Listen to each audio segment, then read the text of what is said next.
നമസ്കാരം ചങ്ങായിമാരെ, ഇത് കുടകിലേക്കുള്ള ഒരു യാത്രയാണ് കേട്ടാ. അതും വെറും ഒരു യാത്രയല്ല കേട്ടാ, തെയ്യം കാണാൻ വേണ്ടി പോവാണ് കാടിന്റെ ഉള്ളിൽ. കർണാടക സ്റ്റേറ്റിലുള്ള ഈ ഒരു സ്ഥലത്തിന്റെ പേര് ത്യാഗത്തൂർ എന്നാണ്.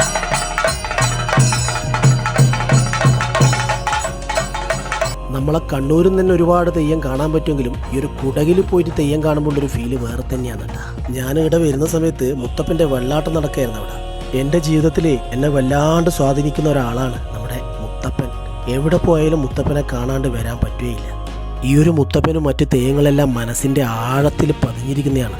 ഓരോ തെയ്യപ്പറമ്പിൽ പോകുമ്പോൾ അത് വല്ലാണ്ടങ്ങ് അനുഭവിച്ചറിയും. ഈ ഒരു കുടകിലെത്തിയ സമയം ഏകദേശം 7:30 കേട്ടോ. അവിടെ വന്നപ്പോൾ മുത്തപ്പൻ വെള്ളാട്ടം, അത് കഴിഞ്ഞ് ഏകദേശം സമയം ഇങ്ങനെ രാത്രിയായിക്കൊണ്ടിരുന്നു. വിഷ്ണുമൂർത്തിയും ശാസ്തപ്പനും കണ്ഠകർണനും അതുപോലെ വസൂരിമാലയും അതുപോലെ തന്നെ കുറത്തിയും പൊട്ടന്തെയും അങ്ങനെ ഒരുപാട് തെയ്യങ്ങളാണ് കേട്ടോ.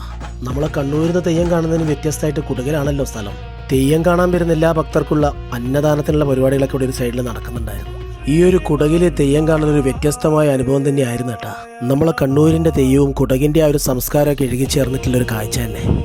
രാത്രി ഒരു 12:00 കൂടി ആയപ്പോൾ കാഴ്ചവരവും കാര്യങ്ങളൊക്കെ തുടങ്ങിയിട്ടാ. നമ്മൾ കണ്ണൂരിൽ നിന്നൊക്കെ തെയ്യം കാണുമ്പോൾ കുറച്ച് ഉറങ്ങും, പിന്നെ കുറച്ച് തെയ്യം കാണും, വീണ്ടും ഉറങ്ങും, അങ്ങനെയൊക്കെയായിരുന്നു. ഇവിടെ വന്നപ്പോൾ ഒരൊറ്റ ഇരുത്തം കേട്ടോ. ഈ തെയ്യങ്ങളെല്ലാം കണ്ടു തീർക്കണ്ടല്ലേ. ഒരു സൈഡിൽ രാവിലത്തെ പൊട്ടൻ തെയ്യത്തിന് വേണ്ടിയിട്ടുള്ള അഗ്നി ഒരുക്കങ്ങൾ ഉണ്ടായിരുന്നു. നേരം പുലർന്നൊന്നും അറിഞ്ഞില്ല കേട്ടാ. കണ്ഠകർണൻ്റെ ഈ ഒരു കാഴ്ച നോക്കി. ഇവിടെ വന്നപ്പോൾ ആ ഒരു ചെണ്ടകൊട്ടിനത്ത് ഈ ഒരു പെൺകുട്ടിയുടെ ആ ഒരു റിയാക്ഷൻ സത്യം പറഞ്ഞാൽ അത്ഭുതപ്പെടുത്തിയാട്ടാ. അസുരവാദ്യമായ ചെണ്ടയുടെ ശബ്ദം കേട്ട് ആരായാലും ഉറഞ്ഞു പോകല്ലേ.